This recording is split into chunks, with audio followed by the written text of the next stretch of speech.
محمد اللهم انفعنا بما علمتنا وعلمنا ما ينفعنا وزدنا علما وبارك لنا في علمنا وارزقنا الإخلاص في القول والعمل كاملا وعلما نافعا لا ينسى وتوفيقا دائما وصحة ويقينا وعافية آمين يا رب العالمين. Kita lanjutkan pengajian kitab Mukhtasar Sahih Muslim yang ditulis oleh Al-Imam Al-Mundhiri yang sudah wafat pada tahun 656 Hijriyah rahimahullahu ta'ala. Dan sudah selesai kita membahas kitab jual beli, maka kita masuk pada kitab faraid. Ilmu faraid disebut juga ilmu mawarith. Dan inti dari ilmu faraid adalah mengetahui dua hal, yaitu ma'rifatu man yarith wa kam yarith, mengetahui siapa yang mewarisi orang yang mati dan berapa dia mendapatkan warisan. Maka ilmu mawaris sebenarnya tidak terlalu sulit karena intinya hanya mengetahui dua hal tersebut. Ketika ada orang mati, maka siapa saja yang mewarisinya dan berapa yang dia dapatkan dari warisan tersebut. Itulah kitab ilmu faraid atau ilmu mawaris. Kemudian beliau mengatakan babun la yarithul muslimul kafir wa la yarithul kafirul muslim. Tidaklah orang muslim mewarisi dari orang kafir dan tidaklah orang kafir mewarisi dari orang muslim. Hadis 994 wa bis sanadil muttasili ila al-muallif rahimahullahu ta'ala qala an Usamah bin Zaid radhiyallahu anhuma anna an-nabiy sallallahu alaihi wasallam qala la yarithul muslimul kafira wa la yarithul kafirul muslim. Hadis ini membahas dua hal. Yang pertama, bahwa orang muslim tidak mewarisi dari orang kafir, dan ini masalah khilafiyah. Yang kedua, bahwa orang kafir tidak mewarisi dari orang muslim, dan ini masalah yang ijma' atau disepakati oleh para ulama.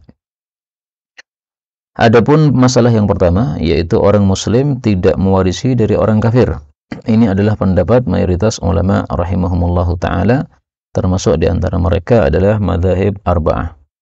Nah, sebagian kecil ulama berpendapat bahwa orang muslim mewarisi dari orang kafir.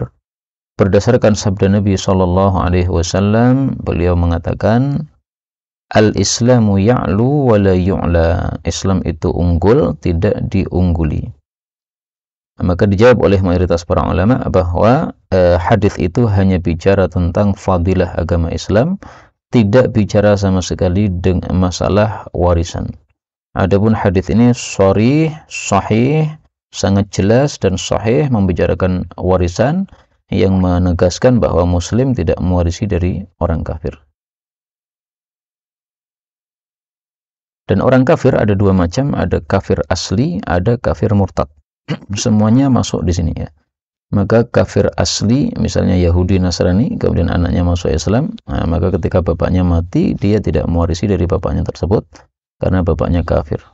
Demikian juga kalau asal bapaknya itu muslim, kemudian dia kafir, yaitu murtad. Nah, maka demikian juga menurut mayoritas para ulama, bahwa anaknya tidak mewarisi dari bapaknya, tapi hartanya itu masuk ke baitul mal, hartanya orang murtad masuk ke baitul mal.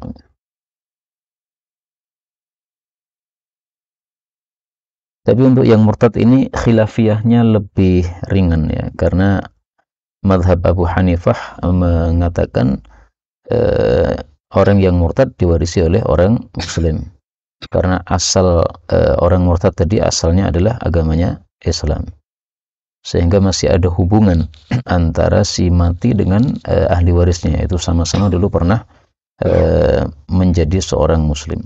Tapi kalau pakai pendapat mayoritas ulama, maka muslim tidak mewarisi dari orang yang murtad. Qala al-muallif rahimahullahu ta'ala babun alhiqul faraid bi ahliha, berikanlah bagian-bagian faraid, yaitu yang sudah ditentukan di dalam Al-Quran, kepada pemiliknya masing-masing. 995, tafadhal. An Ibnu Abbas radhiyallahu anhu an Rasulillah sallallahu alaihi wasallam qala al-hikul faraidu bi ahliha fama tarakatil faraidu Fali aula. Warisan itu dibagi dua. Ada yang diberikan dalam bentuk ada ketetapan nilainya, dan itu disebut sebagai faraid. Ada yang tidak ada ketetapan nilainya, yang itu disebut sebagai asabah. Maka hadis ini menunjukkan bahwa cara membagi harta warisan adalah didahulukan yang faraid, yang sudah ditentukan di dalam Al-Quran, yaitu nisfun wa rubu'un wa thumunun, setengah, seperempat, atau seperdelapan. Thuluthani wa thuluthun wa sudusun, 2/3, sepertiga, seperenam. Nah, itulah yang disebut sebagai faraid karena sudah ditentukan oleh Allah Subhanahu wa taala bagian dari pemiliknya tersebut.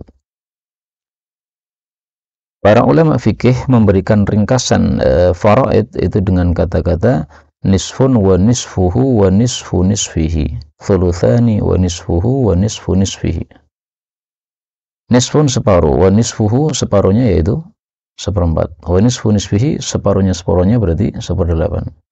Thuluthani 2/3, wa nisfuhu separuhnya yaitu sepertiga, wa nisfu nisfihi berarti seperenam. Nah, itu untuk menghafalkan faraid secara mudah. Kemudian kalau ahli faraidnya sudah dikasih ternyata masih ada sisa, nah barulah asabah itu diberikan kepada aula rajulin dzakar. Aula ini maksudnya aqrab. Karena kata-kata aula kadang bermakna ahaqu yang lebih berhak, kadang bermakna aqrab yang lebih dekat. Nah, di sini maknanya adalah aqrab, diberikan kepada laki-laki yang paling dekat hubungan nasabnya kepada si mayit. Nah, urutannya asabah itu menurut mazhab Syafi'i adalah bunuwah, fa'ubuwah, fa'ukhuwah, fa'umumah.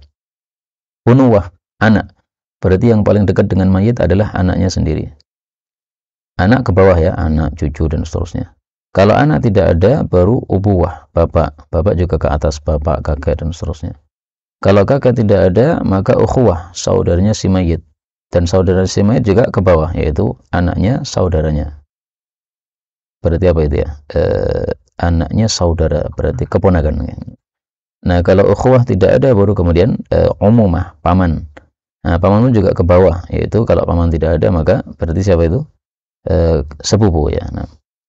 Nah, demikian urutannya dalam mazhab Syafi'i. Memang ada khilafiyah dalam urutan asabah, tapi kita orang Indonesia paling mudah menggunakan urutan mazhab Syafi'i.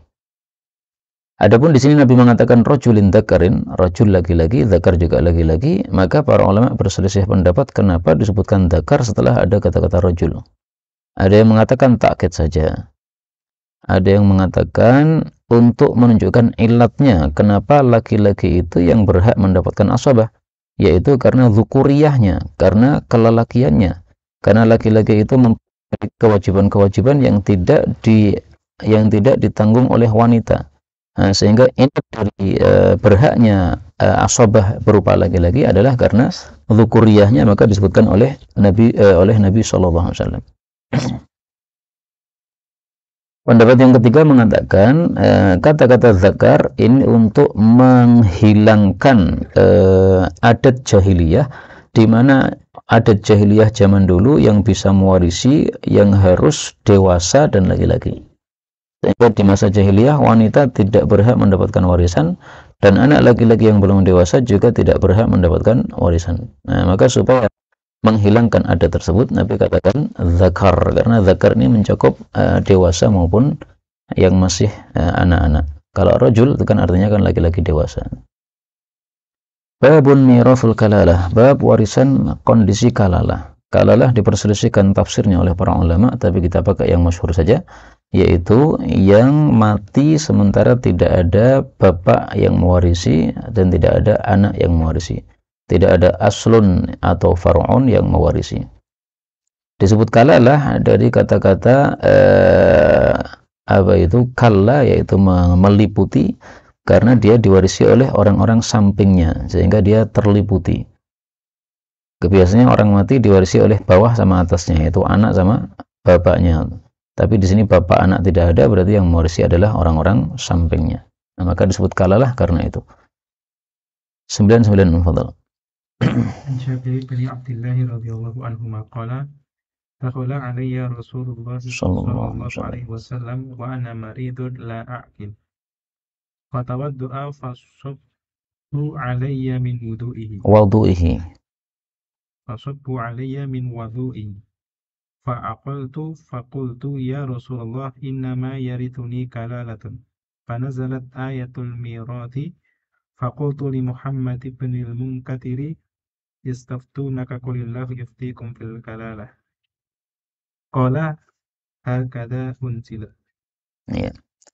Jadi ayat kalalah ini termasuk ayat-ayat yang sababiyah, karena ayat ada dua macam, ada ibtidaiyah, ada sababiyah. Sababiyah yang ada sababun nuzulnya, dan itu lebih sedikit. Nah, ini sababun nuzulnya kasusnya Jabir yang dia hampir mati ketika sakit, tapi ternyata dia sehat lagi, karena kita ketahui bahwa Jabir bin Abdullah ini masih hidup setelah Rasulullah sallallahu alaihi wasallam. Nah, maka yastaftunak itu maksudnya Jabir bertanya kepada Nabi sallallahu alaihi wasallam. Kemudian hadis ini menunjukkan bahwa bekas air wudu adalah suci karena mereka tuangkan kepada Jabir bin Abdullah dari bekas air wudu Rasul sallallahu alaihi wasallam. 997 tafadhal.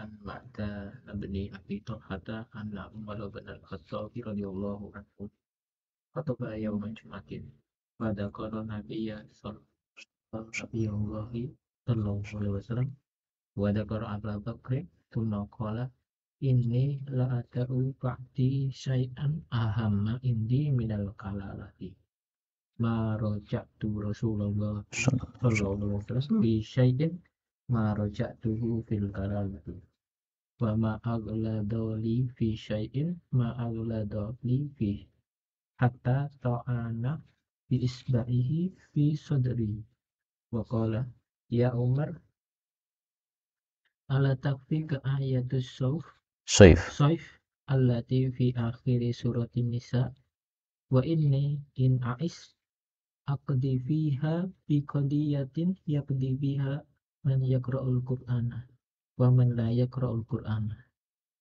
Ya, jadi kasus kalalah itu kata Sayyidina Umar termasuk kasus yang masih mengganjal dalam hati saya. Beliau katakan, saya tidak meninggalkan kasus yang lebih mengganjal daripada kasus kalalah ini. Dan dia berkali-kali tanya kepada Nabi Shallallahu Alaihi Wasallam, tapi Nabi tidak memberikan jawaban yang tegas. Sehingga beliau mengatakan, ala takfika ayatus saif. Apakah tidak cukup bagi engkau ayat saif, yaitu ayat kalalah yang di akhir surat An-Nisa, karena turunnya pada waktu saif atau pada waktu musim panas. Dan hadis ini merupakan sumber atau asal dari ulumul Quran, karena dalam ulumul Quran ayat Quran dibagi-bagi, ada Makki, ada Madani, ada Saifi, ada Syita'i, dan sebagainya. Termasuk contoh dari ayat Saifi adalah ayat yang turun berkaitan perang Tabuk, karena perang Tabuk itu sebagaimana kita ketahui ya, disebut sebagai Jaisul Usrah, ya, yang sangat susah karena saking panasnya musim panas pada waktu itu. Nah, maka ayat-ayat yang berkaitan dengan perang Tabuk itu termasuk ayat-ayat Saif. Adapun contoh ayat-ayat Syita yang turun pada musim dingin itu adalah ayat tentang hadithul ifki, karena dalam kasus hadithul ifki itu disebutkan dalam Sahih Bukhari bahwa ayat itu turun fi yaumin syatin, pada satu hari yang sangat dingin, berarti di musim syita, musim dingin. Nah, pembagian ayat saif, ayat syita itu seperti ini tetap ada manfaatnya, sebagaimana mengetahui ayat Makki dan Madani. Itu salah satu manfaatnya ketika terjadi kontradiksi antara satu ayat dengan yang lain. Nah, kita bisa ketahui mana lebih awal turun, kemudian dengan sebab itu kita mengatakan yang awal mansukh, yang akhir nasikh. Dan ada manfaat-manfaat yang lainnya disebutkan dalam ulumul Quran. Babun akhiru ayatin nazalat ayatul kalalah. Akhir ayat yang turun adalah ayat kalalah yang di akhir surat An-Nisa tadi, 998. An Bara ibni Azibin radhiyallahu anhuma ana akhiru suratin unsilat tamat wa anna akhir ayatin unsilat ayatul kalalati. Hadis ini menunjukkan bahwa ayat terakhir turun adalah ayat kalalah akhir surat An-Nisa. Dan ini masalah khilafiyah. Adapun yang masyhur, ayat yang terakhir turun adalah ayat riba. Ya ayyuhalladzina amanu. Apa itu ayatnya?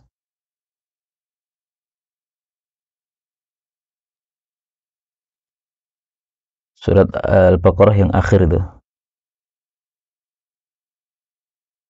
Ittaqullaha wa dharu ma baqiya minar riba in kuntum mu'minin. Itu yang masyhur. Ada juga yang mengatakan wattaqu yawman turja'una fihi ila Allah, itu yang setelah ayat riba tersebut.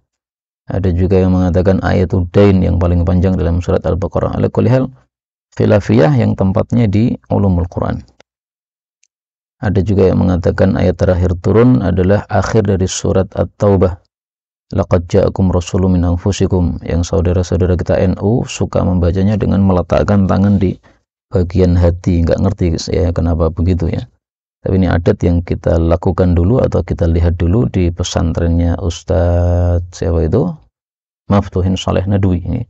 Nah, tapi orang-orang pada melakukan begini, kita pura-pura gini, kemudian niatan kita karena perut gue seluwe.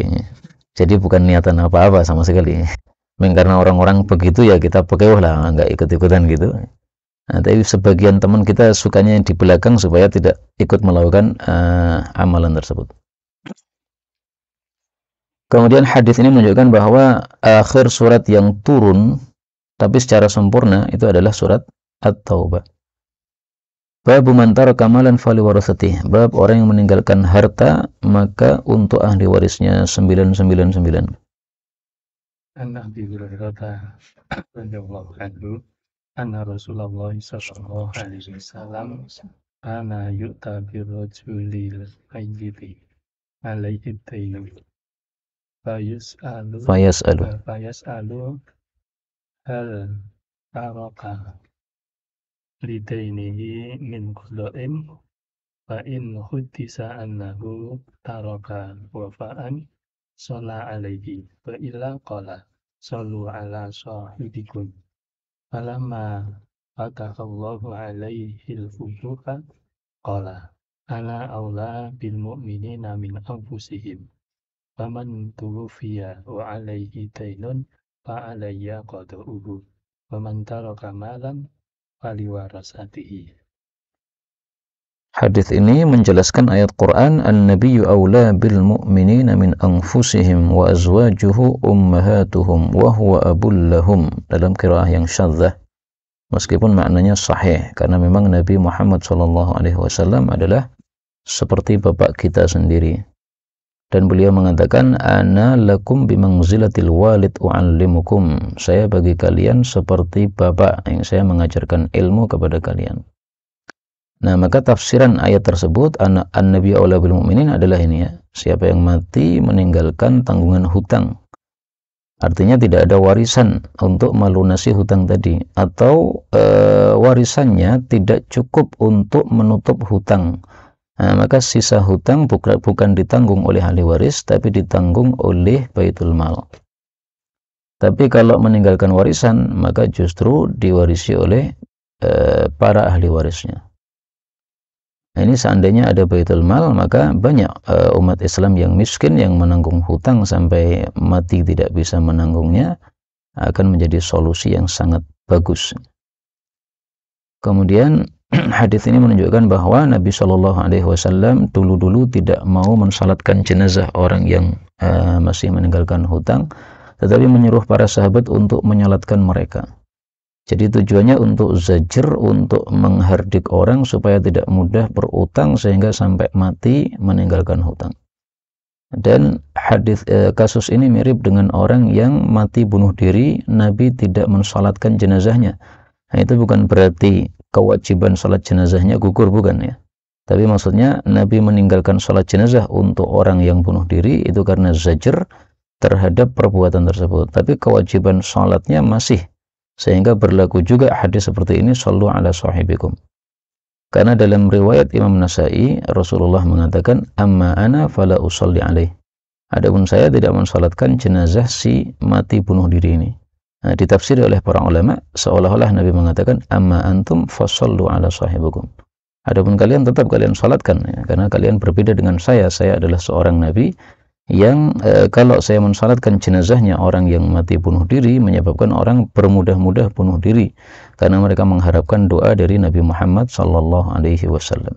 Demikian pendapat yang masyhur atau yang jumhur. Sementara sebagian kecil ulama berpendapat tidak disalatkan sama sekali dan itu bertentangan dengan hadis-hadis yang lain. Kemudian kita masuk kitabul waqfi, tapi sebelum masuk kitabul waqfi barangkali ada pembahasan dari asatidzah. Tafadhol. Kalau kurang dingin silahkan didinginkan, AC-nya biasanya kurang turun. Ada pembahasan? Sekarang kalau warisan tidak cukup untuk hutang, Baitul Mal ada nggak? Maka ditanggung. Ditanggung ke ahli warisnya. Iya, tentu saja ditanggung oleh ahli warisnya berdasarkan hadis yang lain. Rasulullah bertanya kepada seorang sahabat, kalau ibumu punya utang, apakah kamu lunasi? Ya, maka beliau mengatakan, fadainullahu ahaqqu bil wafa. Maka tentu saja ditanggung oleh ahli warisnya. Tapi ketika ada baitul mal, boleh ahli waris untuk tidak menanggungnya, setorkan saja catatan hutangnya kepada baitul mal. Ini bapak kami mati, warisannya 1 miliar, utangnya 2 miliar. Nah, tinggal 1 miliar dari baitul mal, selesai. Ini juga dihitung seperti pembagian warisan itu. Artinya anak laki-laki. Yang saya tahu iya. Yang saya tahu dalam pembahasan fikih seperti itu. Kecuali kalau ada orang yang tabarru' ya. Jadi misalnya ahli warisnya ada 5 orang, kemudian 1 orang paling kaya, dia tabarru', dia mengatakan udah utang bapak semua saya lunasi, ya udah selesai masalah. Tapi ketika tidak ada tabarru', maka dibagi sesuai dengan jatah warisan. Dan itu pendapat seperti itu bisa diambil dalilnya dari ayat Quran. Allah mengatakan wa 'alal warithi mithlu dzalika. Artinya sebagaimana dia mendapatkan warisan berarti mendapatkan keuntungan, maka juga mendapatkan tanggungan. Wa 'ala al-warith. Nah, nanti antum baca tafsiran pada ayat tersebut. Ada hutang karena warisan itu. Warisan hutang. Warisan hutang bisa. Itu jadi kewajiban ahli waris untuk membayar. Gara-gara tidak ada baitul mal ya. Ada baitul mal, kewajiban baitul mal. Terus yang memang yang hadis pertama tadi la yarithul muslim kafir wa la yarithul kafir muslim. Nah, kalau misalnya memang begitu, orang kafir kalau mati untuk siapa hartanya? Orang kafir mati, dia apabila memiliki keluarga yang kafir, berarti yang mewarisi adalah keluarga-keluarga kafir. Tapi kalau tidak ada keluarga kafirnya, berarti masuk ke baitul mal tadi dalam kasus kita karena kita hidup campur antara muslim dengan kafir, kemudian dikuasai oleh orang muslim ya, sebagai pemerintahnya. Sama dengan yang pembahasan murtad tadi ya, para ulama katakan kalau ada orang murtad maka hartanya menjadi fai, masuk dalam baitul mal. Disedekahkan itu sekarang. Ada baitul mal gitu. Oh, sekarang ada baitul mal ya. Disedekahkan apa?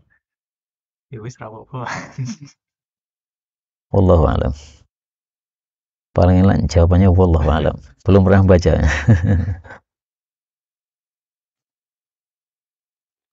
Udah ya. Kitabul waqf. Waqf atau wakaf nama lainnya adalah habs. Karena Nabi mengatakan dalam hadis yang akan kita baca nanti, habas ta'aslaha. Nah, maka ada 2 nama. Definisi wakaf adalah habsul asli wa tasbilu al-manfaati. Habsul asli, menahan pokoknya, wa tasbilul manfaati, dan menyedekahkan manfaatnya. Misalnya wakaf motor, nah berarti motornya itu dihabs, ditahan, tidak boleh dijual belikan dan sebagainya. Adapun manfaatnya yang diperbolehkan ya, yaitu penggunaannya atau penunggangannya, nah, itu yang diwakafkan atau diperbolehkan. Maka beliau mengatakan babul waqfi lil asli was sadaqati bil ghillah. Nah, ini istilah ini sama dengan istilah yang saya sebutkan tadi, yaitu habsul asli wa tasbilul manfaati. Hanya istilah yang saya pakai itu istilah para ahli fikih dalam kitab-kitab fikih. Sementara ini adalah istilah beliau dalam kitab hadis ini. Maka ghillah maksudnya sama, yaitu manfaat. 1000, tafadhal. Ini Ibnu Umar radhiyallahu anhu maqala asaba Umaru ardun bi Khaybar. Fata Nabiy sallallahu alaihi wasallam yasta'miruhu fiha. Faqala ya Rasulullah inni asabtu ardun bi Khaybar lam usib malan qattu. Lam usib malan qattu huwa anfasu indi minhu. Fama ta'muruni bihi? Nah, ini pengamalan lan tanulul birra hatta tunfiqu mimma tuhibbun. Fadhal. Qala in syi'ta habasta aslaha wa tasaddaqta biha. Nah, biha hanya kembali kepada manfaatnya, ya. Qala fasaddaqa biha Umaru annahu la yuba'u asluha wa la yubta'u wa la yuratu wa la yuhabu. Qala fatasaddaqa Umaru fil fuqara'i wa fil qurba wa fil riqabi wa fi sabilillahi wa bani sabil wa dhaifi la junaha ala man waliyaha ayyakula minha bil ma'rufi au yuta'ima sadiqan ghairu mutamawwilin bihi. Mutamawwilin ay mutamallikin, tidak boleh memiliki, hanya boleh mengambil bagi orang-orang yang mengurusi wakaf tersebut. Maka hadis ini menunjukkan 3 hal. Pertama, wakaf itu tidak boleh diperjualbelikan, tidak boleh diwarisi, tidak boleh dihibahkan, dan ini hukum asal. Boleh diperjualbelikan ketika terpaksa. Misalnya ada tanah diwakafkan untuk masjid, ternyata kampung itu semuanya murtad sehingga tidak diperlukan masjid di situ. Tidak ada yang memakai masjid tadi. Maka boleh tanahnya dijual, kemudian digantikan dengan tanah yang lain membangun masjid di tempat tersebut. Kemudian yang kedua, bahwa seorang pewakaf itu boleh memberikan syarat di dalam wakafnya, sebagaimana Sayyidina Umar di sini memberikan syarat, wakaf saya untuk fakir, kerabat, riqab, jihad, ibnu sabil, dan tamu. Kaidah fikih mengatakan al-waqfu ala syartil waqif. Wakaf itu harus diperuntukkan sesuai pensyaratan dari pewakafnya, tidak boleh keluar dari pensyaratan tersebut. Artinya kalau disebutkan di sini untuk para fakir, berarti orang-orang kaya, tidak boleh untuk mengambil wakaf tadi karena tidak memenuhi syarat, ya. Demikian juga ketika sebuah pesantren memberikan persyaratan, ini pesantren adalah gratis wakaf bagi yang bermadhab Syafi'i, maka yang bermadhab Hambali kalau masuk situ tidak gratis. Dan itu pernah terjadi di suatu masa, bahwa saking ta'assubnya seorang pewakaf, maka dia mengkhususkan ma'hadnya untuk yang bermadhab seperti madhab dia. Kemudian yang ketiga, hadis ini menunjukkan bahwa pengurus wakaf boleh untuk memanfaatkan barang wakaf tersebut. Bab berikutnya, ma yalhaqul insana thawabuhu ba'dah. Apa yang menyusul kepada manusia pahalanya setelah kematiannya, ai ba'da wafatih. 1001. Nabi Hurairah radhiyallahu anhu, anna Rasulullah sallallahu alaihi wasallam qala, idza mata al-insanu in qata'ahu amaluhu illa min thalathatin, illa min sadaqatin jariyatin aw ilmin yuntafa'u bih aw waladin shalihin yad'u. Idza mata al-insan, padahal yang terkenal di Riyadhus Shalihin idza mata Ibnu Adam, ya. Maka menunjukkan bahwa Imam Nawawi itu termasuk yang bermadhab riwayah bil makna, sehingga kita tidak temukan, ya, dimanapun kitab idza matal Ibnu Adam nggak ada, ya. Adanya dari kitab-kitab nukilan kayak Riyadhus Shalihin. Kalau kitab-kitab asal yang sekunder sumber asal namanya apa? Yang primer, ya. Maka kitab menyebutkan idza matal insan. Kemudian hadis ini menunjukkan bahwa 3 amal ini menyebabkan pahala mengalir setelah seorang mati, dan yang berkaitan dengan bab adalah shadaqatin jariyah, karena wakaf termasuk dari shadaqatin jariyah. Adapun ilmu yuntafa'u bihi dijelaskan oleh para ulama, yaitu bisa dengan cara tasnifan atau ta'liman. Ta'liman seperti antum mengajar di pesantren, ya. Maka antum harus menggenapkan dengan tasnifan karena sudah ta'liman, ya. Dan saya kira tasnifan itu lebih lama manfaatnya daripada ta'liman. Wallahu a'lam. Karena tasnifan bisa dibaca berabad-abad lamanya. Seperti tulisan Ibnu Taimiyah, ya, sangat tidak populer sampai akhir-akhir ini, baru saja populer. Dulu-dulu Majmu' Fatwa Ibnu Taimiyah itu hanya manuskrip saja. Tapi setelah dicari oleh Syekh Al-Qasim, ya, maka baru kemudian menjadi populer kitab-kitab Ibnu Taimiyah dan namanya menjadi harum seperti masa sekarang ini. Kemudian kata-kata salasah, 3, ini bukan pembatasan karena kaidahnya mengatakan al-adadu laisa la mafhuma lahu. Adad itu tidak memiliki mafhum, berarti tidak untuk membatasi. Karena dalam hadis yang lain Rasulullah mengatakan sab'un yajri lil abdi ajrahunna. Ada 7 amal yang masih mengalirkan kepada hamba pahalanya. Tapi memang 7 amal yang disebutkan Nabi itu kita bisa ringkas menjadi 3 seperti ini juga. Karena Nabi menyebutkan mengalirkan sungai, menggali sumur, menanam pohon, membangun masjid, mewariskan mushaf. Nah, itu sebenarnya masuk pada apa? Shadaqatin jariyah. Tapi kita temukan juga Rasul mengatakan man mata murabitan, orang yang mati dalam kondisi ribat, maka dia termasuk yang mendapatkan pahala setelah kematiannya. Berarti betul-betul tidak 3, ya. Karena mati ribat ini tidak bisa masuk sedekah jariyah, tidak bisa masuk ilmu, tidak bisa masuk waladin saleh. Ini amalan yang lain. Bab sedekah amman mata walam yusi, bab sedekah dari orang yang mati dan belum sempat berwasiat. Fihi hadits Aisyah radhiyallahu anha wa qad taqaddama fi bab zakati. Ini bisa dilihat pada hadis nomor 532. Jadi kasusnya sahabat Nabi SAW yang ibunya wafat mendadak, belum sempat wasiat, dan dia yakin kalau bisa wasiat pasti akan sedekah. Nah, maka akhirnya Rasulullah SAW mengizinkan dia untuk sedekah, yaitu ibunya Sa'ad bin Ubadah. Maka Sa'ad bin Ubadah membuat sumur, kemudian mengatakan hadhihi li ummi Sa'adin, ini untuk ibu saya. Sudah selesai kitab wakaf, dan sebagai penutup untuk kitab wakaf saya pernah membaca, tapi saya lupa di mana, bahwa setiap sahabat Nabi SAW semuanya punya athar-athar wakaf, menunjukkan bahwa wakaf itu sangat penting di mata para sahabat, sehingga semuanya melakukan wakaf tersebut. Maka marilah kita juga memiliki wakaf sebelum kita meninggalkan dunia yang fana ini. Ada pembahasan sebelum kita bunuh?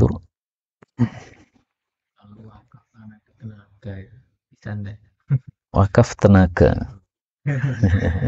Jadi amal soleh sekarang itu kan ada yang tidak ikut. Oh ya. Nah, tapi dia tenaganya melu. Iya. Itu kan berarti kan istilahnya usahanya dia berada di situ. Iya, iya. Insya Allah termasuk, ya.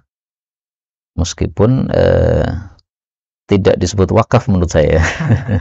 Karena definisi wakaf tadi adalah habsul asli wa tasbilun naf'i. Nah, tidak ada asal yang kita habis di sana.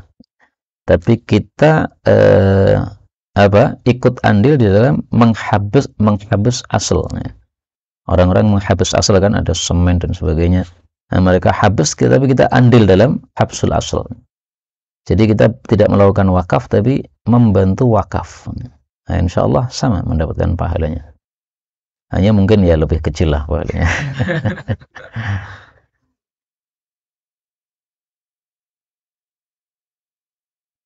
Sedekah ini tidak masuk di hadis berapa itu? 26 atau 25 itu? Gimana? Amilil ada anitoriki sedekah. Enggak, ini sedekah yang ma'hud. Ya.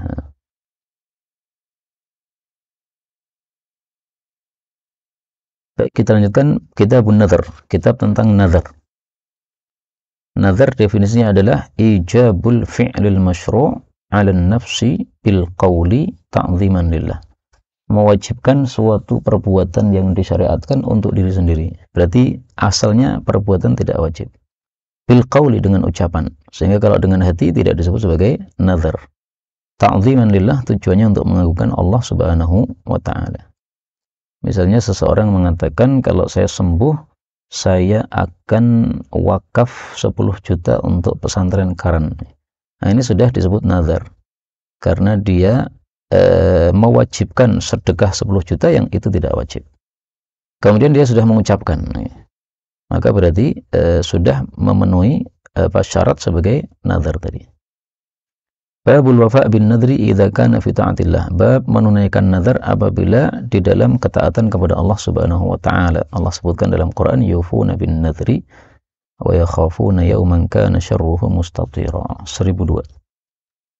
عن ابن عمر رضي الله عنهما أن عمر بن الخطاب سأل رسول الله صلى الله عليه وسلم وهو بالجئرانة. Ji'ranah boleh dibaca juga ji'ranah dengan tasydid. Fadhal.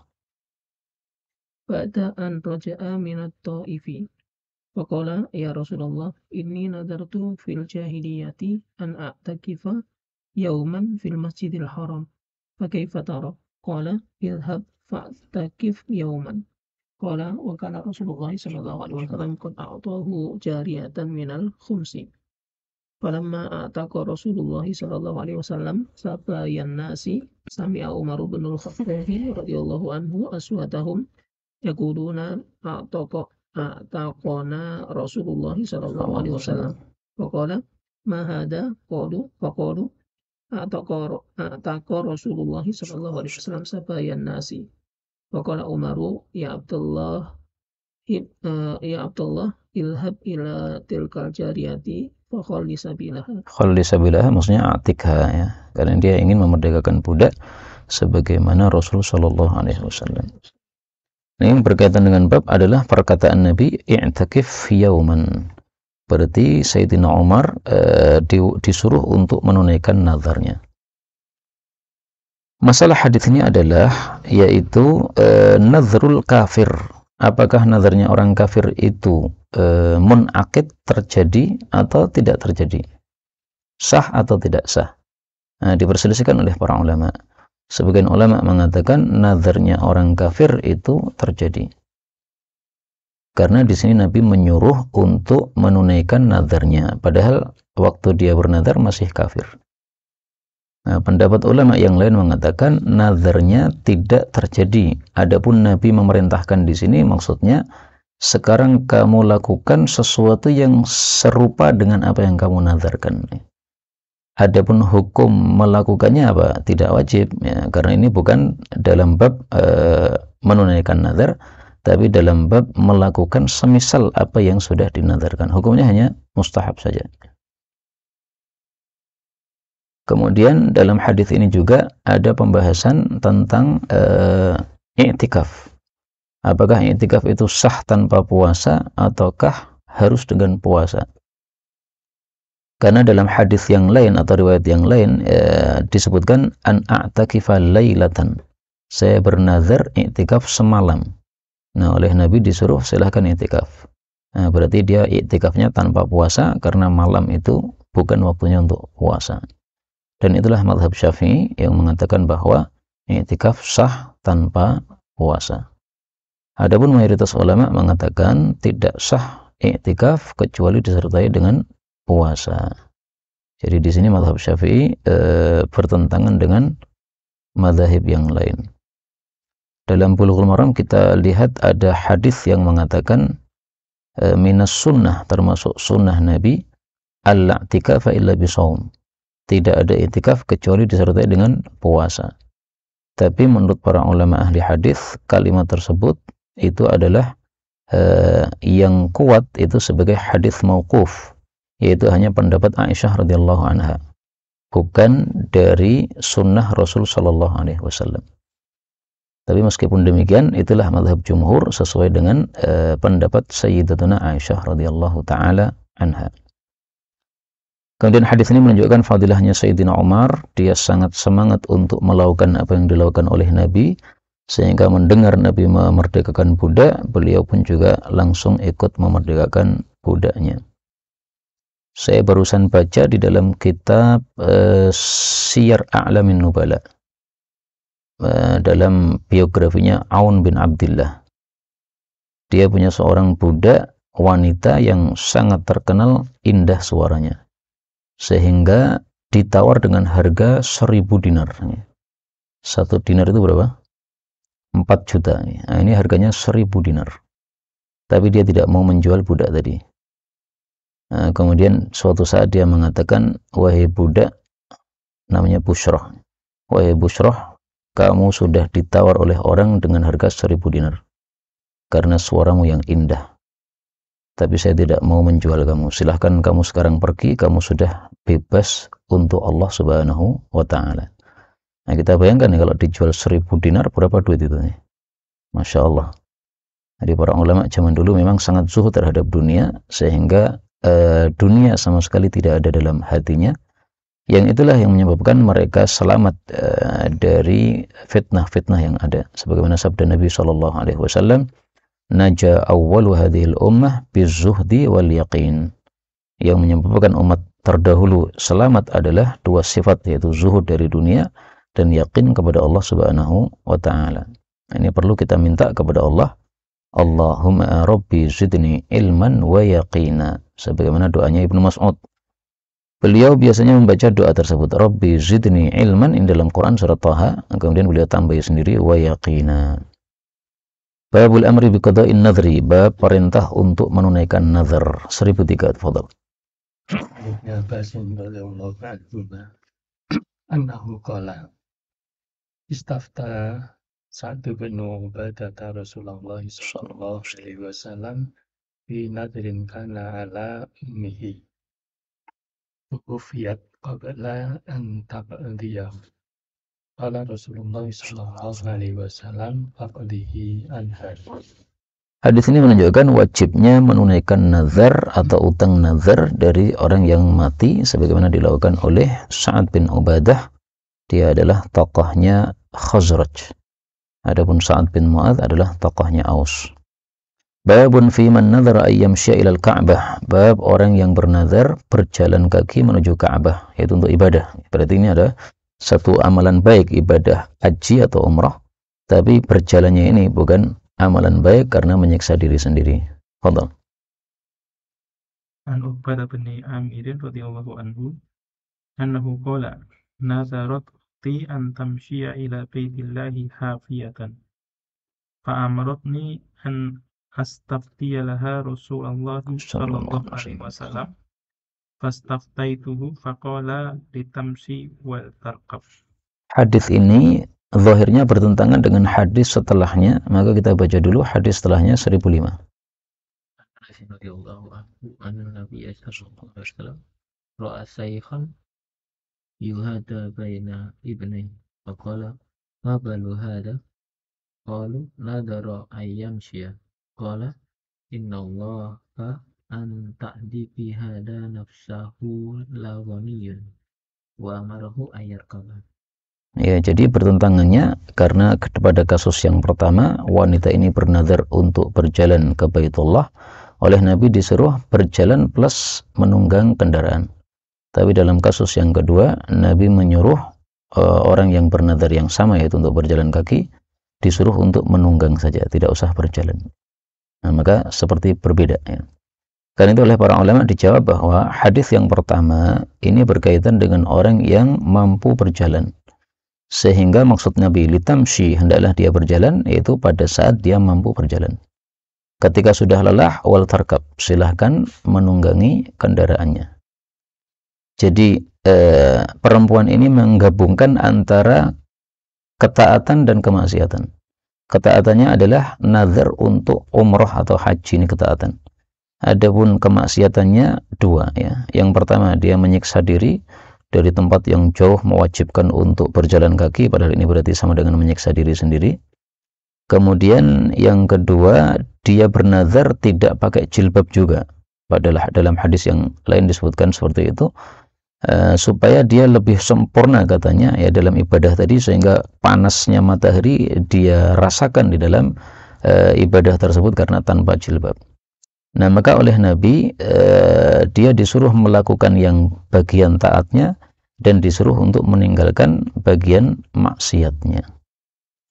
Nah, sekarang dia bernazar untuk berjalan, akhirnya berjalan plus menunggang. Apakah wajib untuk membayar kafarah atau tidak. Di sini muncul perselisihan pendapat para ulama rahimahumullahu taala. Adapun kalau kita pakai mazhab Syafi'i, maka wajib hukumnya untuk membayar kafarahnya. Demikian juga pada kasus yang kedua ya, yaitu laki-laki yang tua renta, yang sudah tidak bisa berjalan. Kalau dia bernazar berjalan berarti total maksiat ini, karena menyiksa diri sendiri. Sehingga oleh Nabi tidak disuruh untuk berjalan, disuruh naik karena sudah tidak bisa berjalan. Dia saja yuhada baina benaih, dipopong oleh dua orang, berarti sudah nggak bisa jalan lagi. Maka orang ini juga setelah dia menunggang, dia harus untuk membayar kafarah sesuai dengan mazhab Syafi'i. Nah, pendapat yang lain mengatakan nazar maksiat itu tidak usah dibayar kafarahnya. Memang ada dua pendapat dalam hal ini. Lebih baik kita menggunakan yang hati-hati, yaitu kalau terlanjur nazar maksiat, maka melanggar nazar berarti membayar kafarah. Babun nahyi 'anil nadri wa annahu la yaruddu syai'an. Bab larangan dari nazar, dan nazar itu tidak menolak sesuatu apapun juga. Larangan ini larangan makruh, bukan larangan haram. 1006.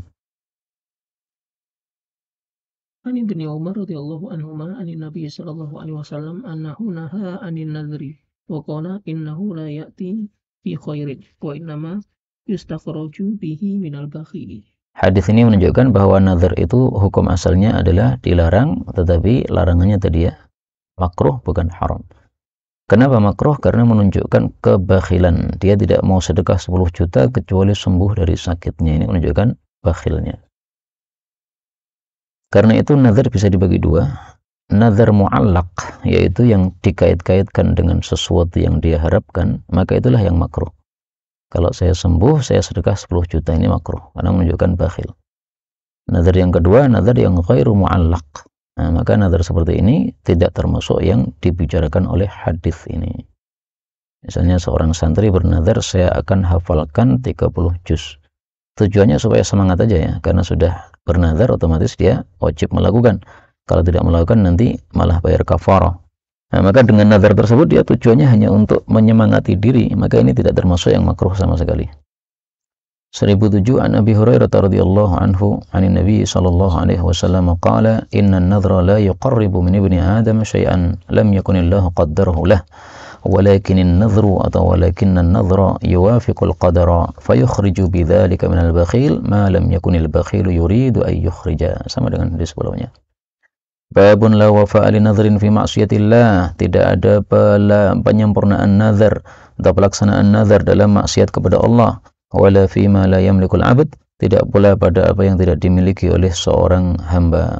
Kata-kata la yamlik bisa diartikan tidak memiliki, bisa juga diartikan yang tidak memampui. 1008. An Imran bin Husainin radhiyallahu anhu qala kanat sakifun khulafa'a li bani Uqailin fa asarat sakifun rajulaini min ashabi Rasulillah sallallahu alaihi wasallam. Wa asara ashabu Rasulillah sallallahu alaihi wasallam rajulan min bani Uqailin wa asabu ma'ahu al-adba'a. Al-adba itu apa? Untanya Nabi sallallahu alaihi wasallam. Dan unta ini disebut adba bukan karena sifatnya betul-betul adba, ini hanya mujarradul ism, hanya nama saja ya. Kalau diartikan adbun, adba itu kan a'dabul qarn, itu yang apa, terputus tanduknya. Tapi enggak, untanya Nabi yang namanya unta enggak ada tanduk ya. Kemudian nama unta ini banyak, kadang disebut adba, kadang disebut qaswa, kadang juga disebut jad'a, kadang juga disebut jarma. Nah, itu kata Al-Qadhi Iyad, itu adalah satu unta yang sama, hanya namanya banyak. Ada yang betul-betul nama sebagai sifat, ada yang hanya nama doang, tidak sesuai dengan fakta. Sebagian ulama berpendapat bahwa itu unta Nabi yang beraneka ragam. Tapi kata Qadhi Iyad berdasarkan penelitian terhadap hadis-hadis tersebut, karena kasusnya sama, berarti itu adalah satu unta yang sama. Dan ini termasuk sunnah yang sudah mahjurah untuk kita memberikan nama untuk motor dan mobil yang kita miliki. Sehingga kata Syekh Walid hafizahullah ta'ala, ahyuha, ini sunnah harus antum hidupkan dengan memberi nama kendaraan kita masing-masing. Ini hadisnya panjang ya, ganti aja. Fata alaihi Rasulullah sallallahu alaihi wasallam wa huwa fil wathaqi. Qala ya Muhammadu. Fa'atahu faqala ma sya'nuka. Faqala bima akhadtani wa bima akhadta sabiqatal haji. Yang dimaksud sabiqatal haji itu adalah unta yang dia miliki yang disebut dengan yang diberi nama sabiqatul haji. Jadi orang kafir pun juga memberi nama terhadap unta-unta mereka. Podong. Faqala iqdaman lidzalika akhadtuka bijari roti khulafaika Tsaqif. Ya, jadi Nabi mengatakan akhadtuka, saya menangkap kamu, bijari roti ay bijinayati, dengan sebab kriminal yang dilakukan oleh halifmu, yaitu suku Tsaqif. Jadi karena mereka menawan sahabat kami, ya kamu juga kami tangkap. Tsumman sarafa anhu fanadahu faqala ya Muhammad ya Muhammad. Wa kana Rasulullah sallallahu alaihi wasallam rahiman raqiqan. Faraja'a ilaihi faqala ma sya'nuka? Qala inni muslimun. Qala law qultaha wa anta tamliku amraka aflahta kullal falahi. Beliau mengatakan, kalau kamu mengatakan saya muslim ini pada saat kamu menguasai dirimu, maksudnya kamu belum menjadi tawanan, maka kamu beruntung. Tapi sekarang kamu sudah jadi tawanan, baru mengatakan ini muslim, ya tetap jadi tawanan nih. Karena kata-kata ini muslim ini kan nggak jelas apakah dia betul-betul muslim ataukah dia hanya ingin dilepaskan saja. Sehingga oleh Nabi dibiarkan tetap di dalam ikatannya tersebut nih. Ganti.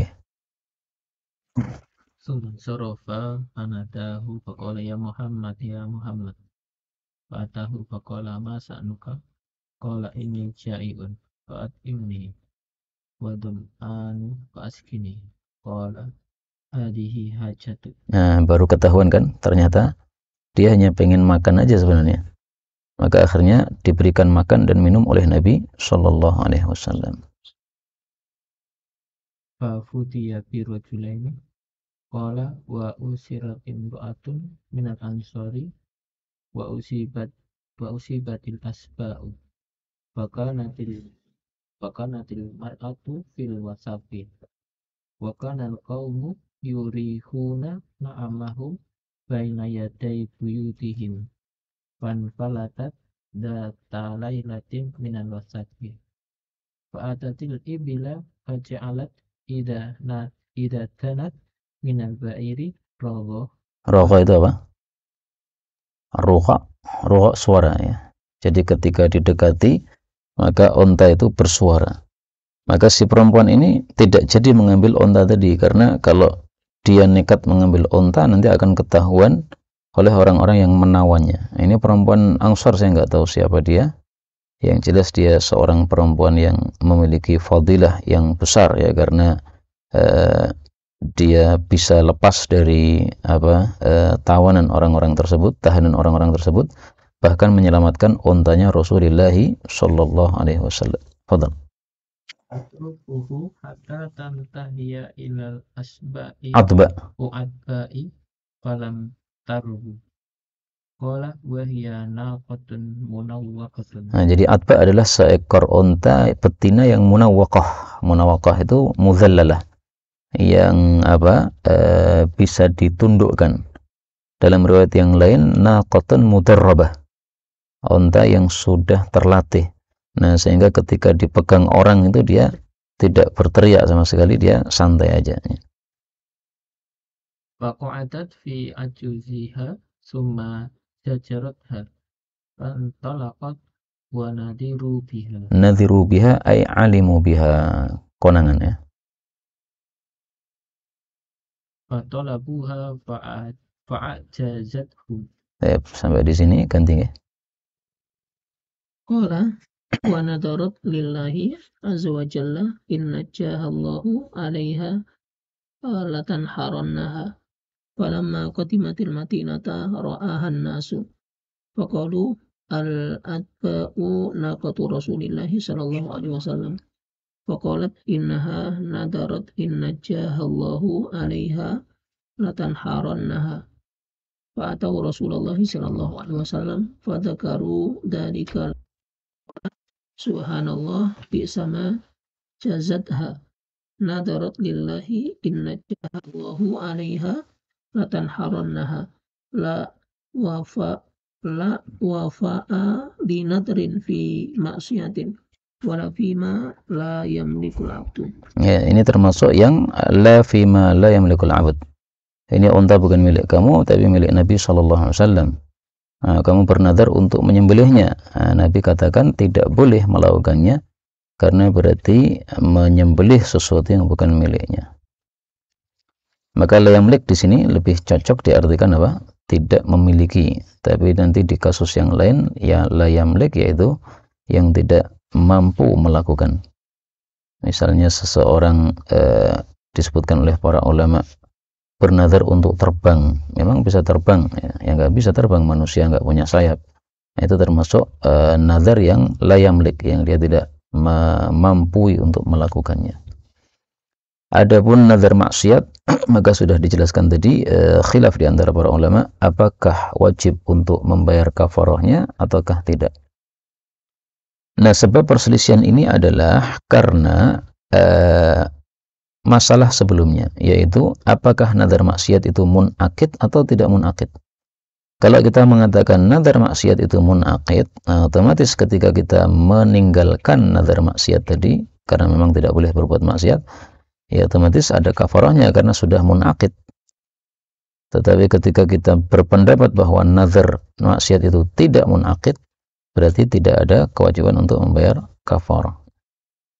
Dan sebab-sebab khilafiyat para ulama itu paling bagus kita membaca kitab Bidayatul Mujtahid wa Nihayatul Muqtasid karya Al-Imam Ibn Rushd rahimahullahu ta'ala. Karena di sana beliau selain membahas khilafiyat, selalu beliau membahas wasababul khilaf. Dan kata guru kami Syekh Khalid Bahumed bahwasanya la ya'riful fiqha man la ya'riful khilaf. Tidak disebut memahami fikih orang yang tidak mengetahui khilaf di antara para ulama. Nah, kata beliau yang dimaksud tidak mengetahui khilaf itu maksudnya la ya'rifu sababal khilaf. Tidak mengetahui sebab khilafnya. Kalau cuma mengetahui khilafnya ya banyak orang tahu ya. Tapi kenapa muncul khilaf? Nah, ini perlu kita ketahui juga. Seperti dalam kasus ini tadi, kenapa sih nadar maksiat itu diperselisihkan, ada kafarahnya ataukah tidak? Padahal jelas-jelas kan Allah mengatakan fakafaratuhu, kalau nadar dilanggar maka ada kafarahnya, atau hadis Nabi ya. Maka kenapa muncul khilafiyah? Nah, ternyata gara-gara itu tadi, apakah munakid ataukah tidak munakid. Wallahu a'lam bishawab. Walhamdulillahirabbil alamin. Sudah 1 jam kurang 2 menit. Maka kita tambah 1 hadis lagi. Fadhal. Babun fi kafaratin nadri 1009.